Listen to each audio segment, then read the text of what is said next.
ഇന്ന് നമുക്ക് നല്ലൊരു ടർക്കിഷ് ചിക്കൻ്റെ റെസിപ്പി ഉണ്ടല്ലോ. ഞാനിവിടെ കുറച്ച് ബോൺലെസ് ചിക്കനാണ് എടുത്തിട്ടുള്ളത്. ഇതിലേക്ക് മഞ്ഞൾപ്പൊടി, മുളക് പൊടി, കുരുമുളക് പൊടി, ആവശ്യത്തിന് ഉപ്പ്, കുറച്ച് പുളിയില്ലാത്ത തൈര് നന്നായി മിക്സ് ചെയ്ത് മാറ്റി വയ്ക്കാം. ഇനി ഒരു പാനിൽ കുറച്ച് ഓയിലോ ബട്ടറോ ഒഴിച്ചിട്ട് ഇതൊന്ന് ഫ്രൈ ചെയ്തെടുക്കാം. മൂടി വെച്ച് വേണം ഫ്രൈ ചെയ്യാൻ. അതവിടെ ഇരുന്നാവുമ്പോഴേക്കും നമുക്ക് വൈറ്റ് സോസ് തയ്യാറാക്കിയെടുക്കാം.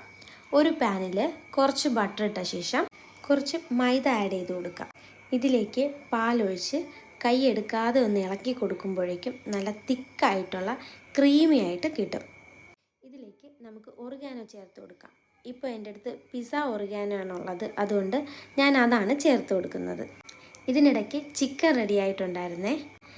ഇതിലേക്ക് തയ്യാറാക്കി വെച്ചിരിക്കുന്ന വൈറ്റ് സോസും മൊസറല്ല ചീസും ആഡ് ചെയ്ത് ഒന്ന് മൂടി വയ്ക്കാം. 1-2 മിനിറ്റ് മതി ഈ ചീസ് എല്ലാം മെൽറ്റായി വരാൻ.